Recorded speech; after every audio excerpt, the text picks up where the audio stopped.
The Oz Tarot, however, now that is a box. That is indeed a box. Look how pretty that is. So let's see what is inside our beautiful Oz Tarot box and take a look at what goodies await us beneath the plastic wrap. So that is a pretty box on that. That is a pretty box indeed. So obviously, hard box and two-piecer.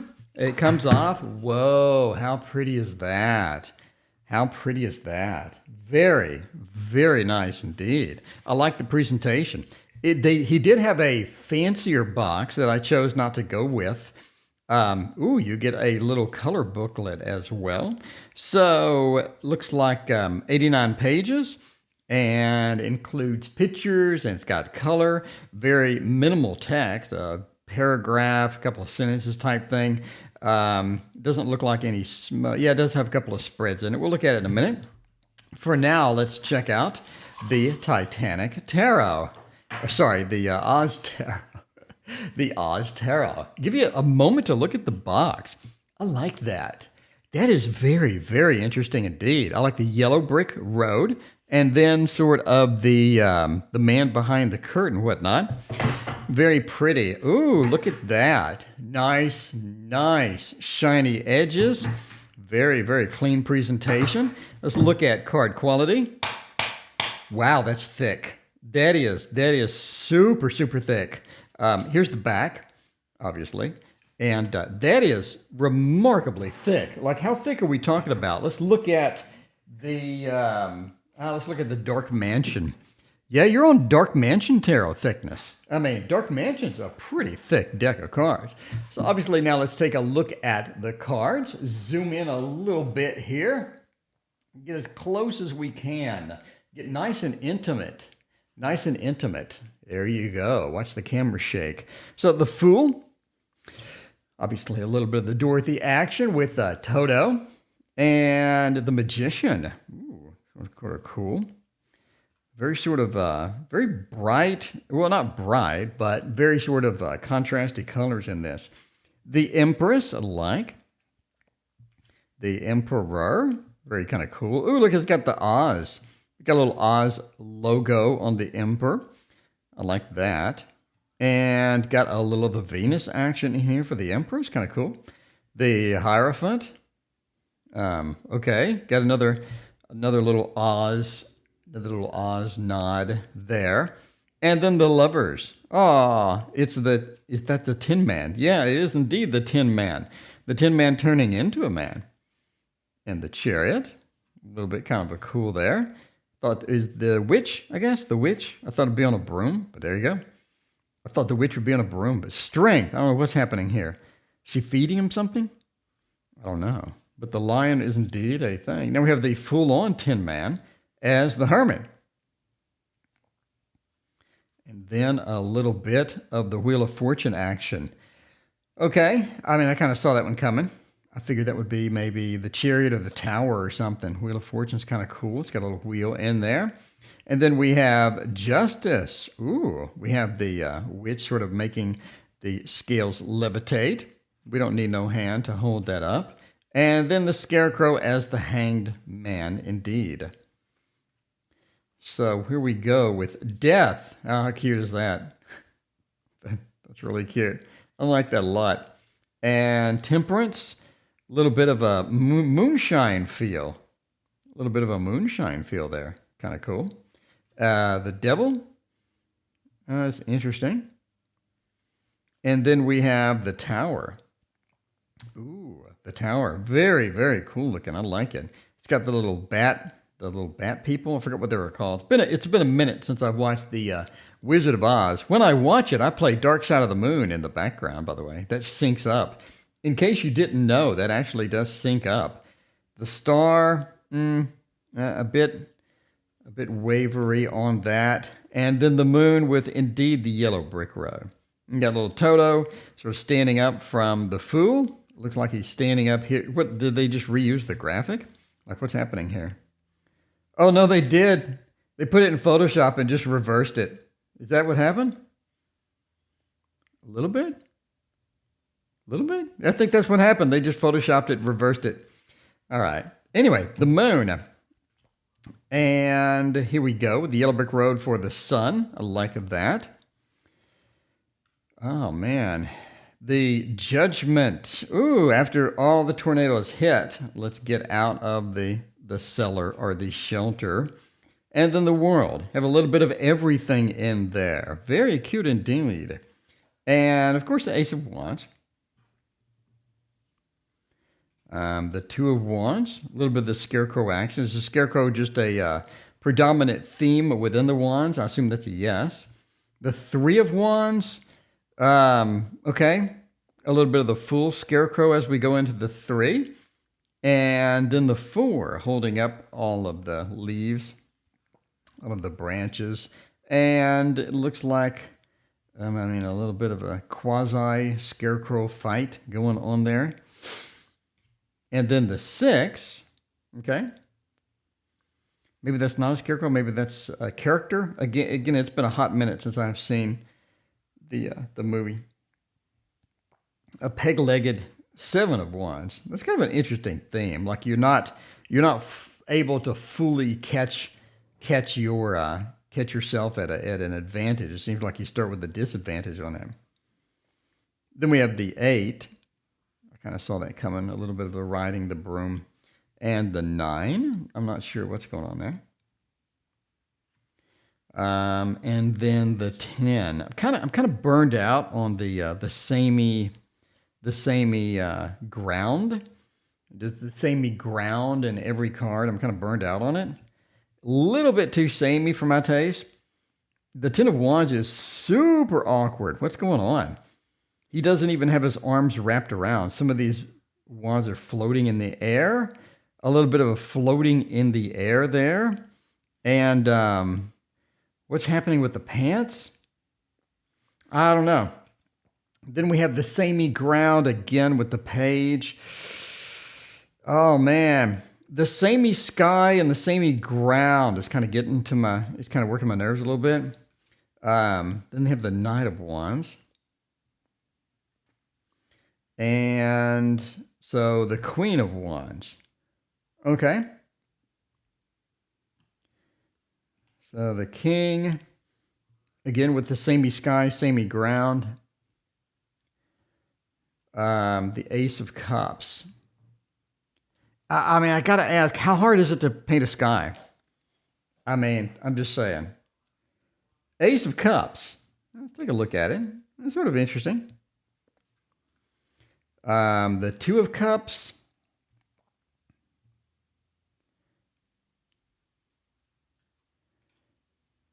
The Three of Cups.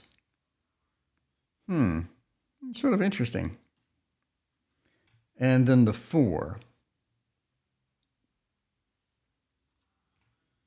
Then the 5. A little bit of the Lord of Disappointment here. I'm not sure what's going on with the staff or the stick or whatnot. And the 6. That's sort of interesting there. Handing over the cup. And then we have the 7. Yeah, the muted colors are also kind of getting on me. A little bit too muted. It's almost like it's difficult to sort of discern the difference between the objects because they all look very similar. We do have sort of a light blue or sort of a dark blue here, but a replicated dark blue or green. I can't even tell. It all looks like it's just sort of undersaturated to a point where I can't really discern much of anything. And the shadows on the cloud are kind of challenged. Not really sure what's going on. The shadows, not really sure what's going on. That's not the shadows you would normally see on a set of clouds, for example. It just looks awkward. This looks a little awkward. It feels like that if the light source is coming from above, therefore it's here, this shadow covers this cup in its entirety. And then if that's a light source is coming from above, it's not affecting anything else. Again, it looks just kind of rushed. It looks just kind of, it doesn't look as contrasty as I would like.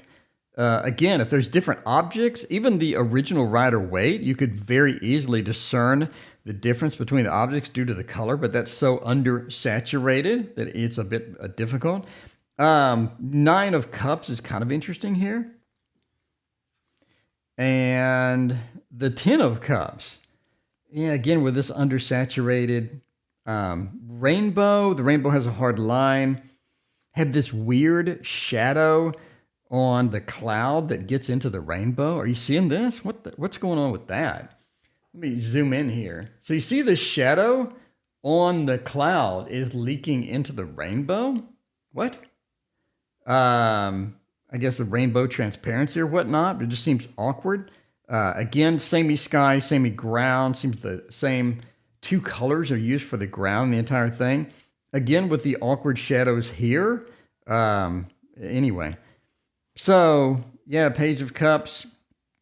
The Knight of Cups. Queen of Cups. I'm not sure what's going on with there. And the King of Cups. A little bit of disappointment. Wonder why the cup is spilled on the King of Cups. All right, we have the Ace of Swords held by the Tin Man. And then the Two of Swords.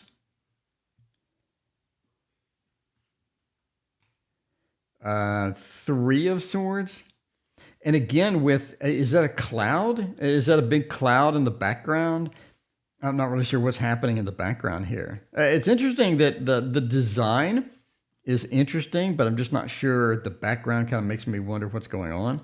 It sort of looks like just splotches randomly put places. Same thing with the Four of Swords. We have just different splotches. It's not even a shadow. It's just a splotch of gray that is on the image.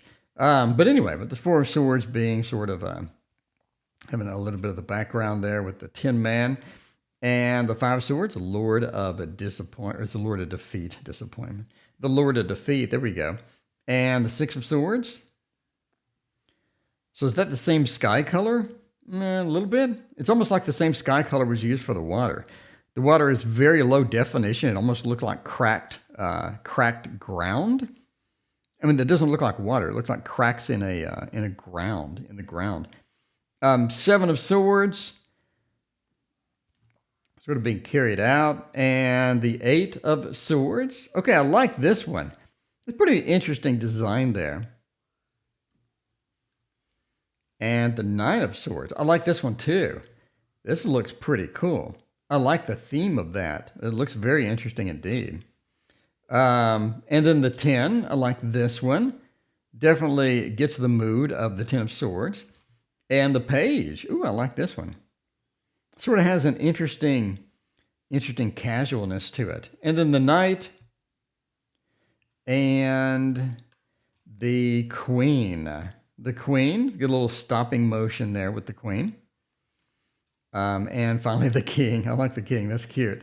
That is cute. Sort of man-spreading there. I like that. It's got a little bit of the Game of Thrones on the crown type thing. Ooh, the Ace of Pentacles looks very cool. I like that. And then the Two of Pentacles, that's sort of a fun aspect of it. Three of Pentacles, I like. Sort of holding up, and they have the scroll and whatnot sort of within there. The Four of Pentacles, stay away from mine. Sort of like the Pink Floyd Money. Stay away from my stack, Jack. And then the Five of Pentacles, sort of a good representation there of that 5. Then we have the 6. And the 7 is very cute. I like that.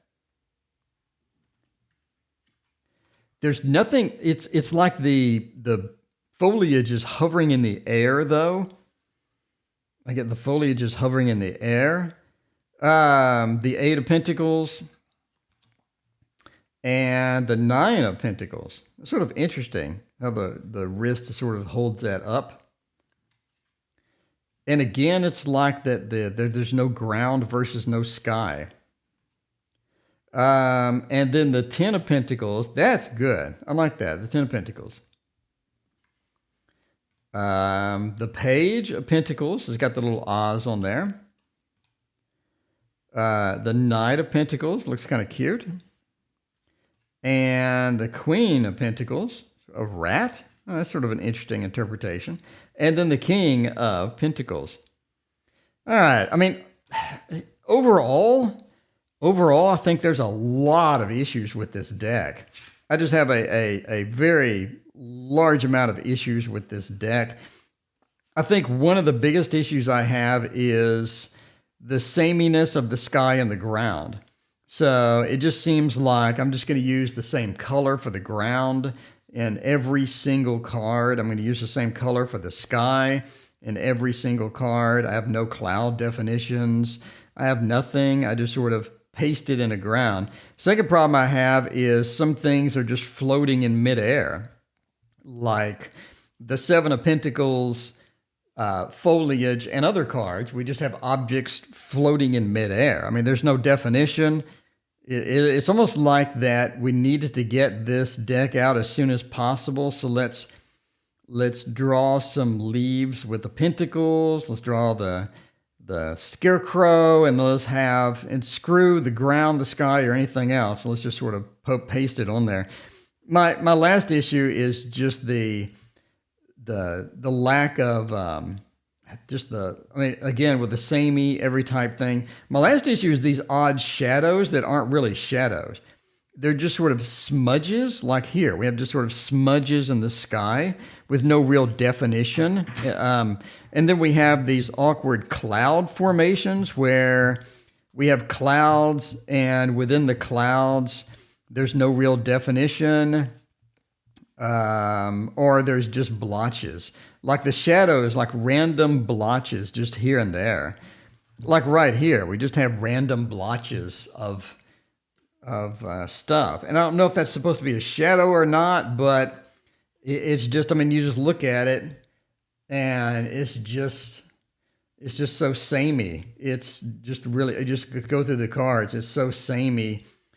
I think that they could have spent some more time on that. Again, here's sort of the blotchiness of the blotchiness. Let me hold it up. So you can see just the blotchiness in here. I mean, is that supposed to be shadow? It just looks like I'm going to draw some dark areas in there. And then the definition, the color definition on the objects and the cups and whatnot. Again, I have a lot of problems with this deck. It's so well produced. It's nice and thick. It's got nice edges. It just seems that there should have been more time spent on it, in my opinion, of course. The book is sort of equally so. She's meant to bound of growth. Empress represented by Ozma. Okay, so you got a little bit of history within there. So the characters sort of defines the characters that are within here. Wicked Witch of the West, discovering the death. Glinda plays most active role, finding restoration. Princess Ozma. So, I mean, you do have a little bit of sort of a character definition within the small book and whatnot. Overall, yeah, it's okay. I mean, it's okay, I guess. Anyway, that is the Oz Tarot. Let me know what you think. And thank you for watching. See you next time.